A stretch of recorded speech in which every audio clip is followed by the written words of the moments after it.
Hey everyone, it's Agranath here from Return of the Fan, and I've been away from YouTube for quite a while, just dealing with some in real life stuff, but I'm back to making videos. So hopefully there are still people left out there willing to watch my videos. So I came across the Lord of the Rings Superfans review of the official trailer. This is so bad. I mean, you probably heard about this already if you're a Lord of the Rings fan. I'm not going to bother to go over the trailer. You've probably seen it. You've probably seen us other reactions as well. But these quotes, Superfans review was just absolute dire cringe and just shows how desperate Amazon is to try and get any sort of hype for the Lord of the Rings series, which is going to be an absolute woke disaster. I mean, we'll get into it as we go through this. Unfortunately, the official Superfans review video has been taken off YouTube. Funny that after it got completely ratioed by all of the actual Lord of the Rings fans. So, nice article from John F. Trent on Bounding into Comics. And talks about this particular Superfans review. So let's go through this and talk about this as well. Prime Video and Amazon Studios shared a Lord of the Rings of Power Superfans review for the new release trailer for the upcoming television, and the focus of the review has to do with racial identity politics. It was basically full of identity politics and feminism, and even just the makeup of the people on the panel was just so cringeworthy. So let's have a look. Let's carry on. The Superfans review was shared on Amazon Prime Video UK YouTube channel. It was hosted by Mr. Isla, a BBC Asian network presenter, and featured the fellowship of influencers, not fans, that included Chanel Williams, Joel Rochester, and Kelsey Ellison. These are not superfans, these are so-called influencers, right? They probably got paid to say what they had to say. Amazon probably paid them off being influencers, not either through money or through flying them out to wherever they needed to be, putting them up in some sort of 5-star hotels, giving them free food and accommodation. That's probably what paid for it. But don't treat these people as super fans, Amazon. All of us actual fans can see through that. When asked by Isla to describe the teaser trailer in 3 words, Williams responds first by saying, "Breathtaking, I literally didn't breathe." Well, if you literally didn't breathe, you would be dead. Surely.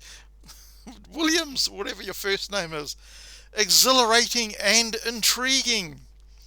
Next, Rochester stated, "I would say like expansive, because we're getting this whole new look into the second age on screen. And it's going to be so amazing." What's going to be so amazing about it? He continued, "I also want to say representative, because we're getting like more diversity within this series. Like we're seeing our first black elf. We're seeing the first female dwarf who doesn't have a beard."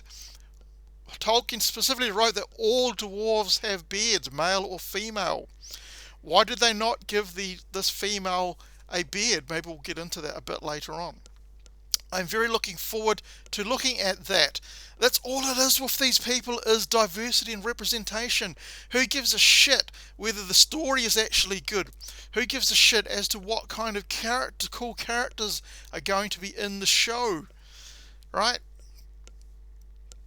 Finally, he concluded, and then I guess like intriguing, because obviously this period of history within the Middle Earth is very rife with notions of the plot of The Hobbit and The Lord of the Rings, and seeing how the Rings of Power are being forged. Ellison then said, "I would say awestruck, mystified, and starstruck." All of this doesn't give anything about what the series is going to be on, apart from diversity and whether the story is going to be any good or not, because the trailer was absolute trash. In the next bit, Isla begins saying, "So in the teaser trailer," and obviously there's a lot of stuff that you've probably read about it, "we're introduced to the first black elf. We're introduced to the first female dwarf. Now, diversity, especially on screen as an actor, means a lot to me because growing up, I hardly saw that watching TV and watching a lot of films and stuff.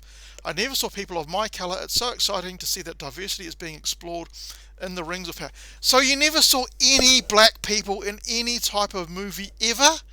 Maybe it's just because what you preferred to watch, right? I'm sure there have been amazing black actors: Will Smith, Denzel Washington, just to name a couple. There's been a whole raft of black people, Asian people in movies. Don't just say you never saw any of those people growing up. That is absolute rubbish. He then asked, what are your thoughts on the casting decision? Notice it's all about diversity and things so far. They're not talking about the story or the characters or anything like that. Rochester's the first answer. He says, I'm very excited, for it is because Tolkien's work was so always about being inclusive. I mean, we see it through the Fellowship, like a bunch of people from different backgrounds coming together in order to face a common enemy, being Sauron. You just admitted that Tolkien's work was always inclusive. You don't need to have anything else apart from what Tolkien put into his friggin' books. You idiot influencer people. And just seeing the casting decision is really, really exciting to see. I'm just going to mean so much to me personally because it's getting that representation of Middle Earth. It already had it. You just confirmed it beforehand. Young kids are going to see that on screen. It's just going to be really nice for them to be like, oh, hey, there's someone that looks like me. Oh, hey, there's an elf that looks just like me. I'm going to pretend I'm an elf. It's called acting. It's called using your imagination. They don't have to be exactly like yourself. I'm not white. I'm not black. I'm from an Asian ethnicity. I've watched a lot of movies and TVs. I've never felt that I haven't been represented in a movie because no one of my race has been in that movie. I feel I'm represented because I can identify with characters on the screen, no matter what their skin color is, no matter what their gender is. It's how they behave and how they're written is what will make me identify with them.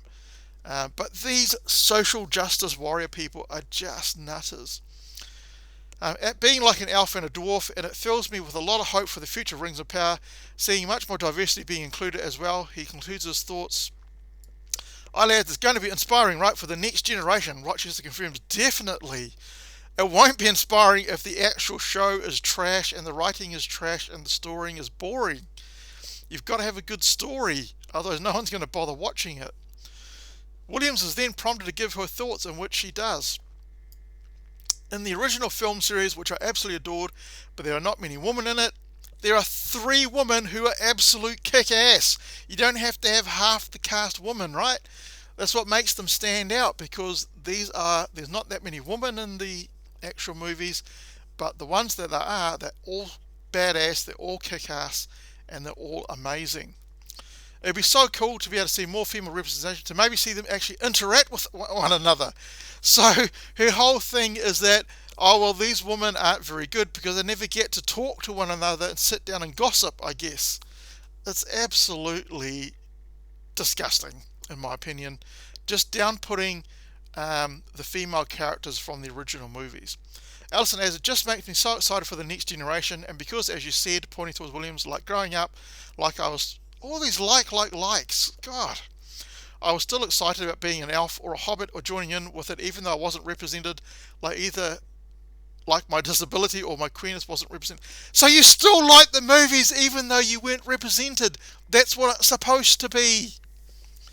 But just makes me so happy, makes my heart warm going to be seeing younger people. Oh my God, this is just going to be an absolute trash fire show. I'm not going to watch it. I'm going to watch people review the episodes, and it'll be much more actual fun here. So they go on a bit more about it, but it's just all identity politics and stuff. From there, Isla asks the main characters, and the conversation quickly gets turned back to identity politics as they discuss Galadriel and her new warrior makeover. Isla shows his ignorance of not only Tolkien's novels but Jackson's films as well. Describes Galadriel saying, in the movie she's been very flowy, more serene, she's not doing much. And this time she's like full on act. She's not doing much. If it wasn't for her, Middle Earth would have been lost.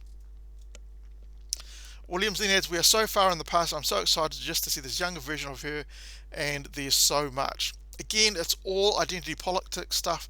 They're not talking about the show, all that kind of stuff. The rest of the video sees the superfans, so-called superfans, in quotes, talking about their trip to Mallorca to watch the trailer, a little bit of their fan theories. So basically, they were sent to Mallorca to have a cool time, probably on the company's payroll.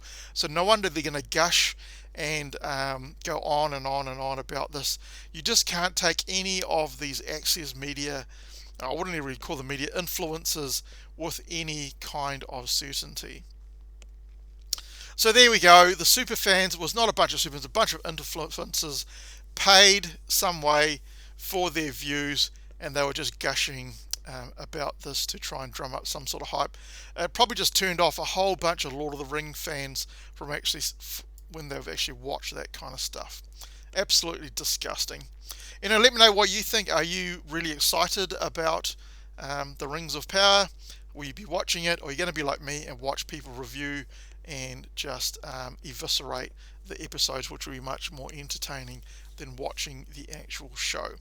Let me know what you think in the comment section. Love to read your comments. If you like the video, give it a thumbs up. If you don't like the video, you're welcome to give it a thumbs down. And if you like my content, please subscribe, as it just helps YouTube algorithm to find my content. Anyway, that's it from me. Hopefully I'll catch you next time.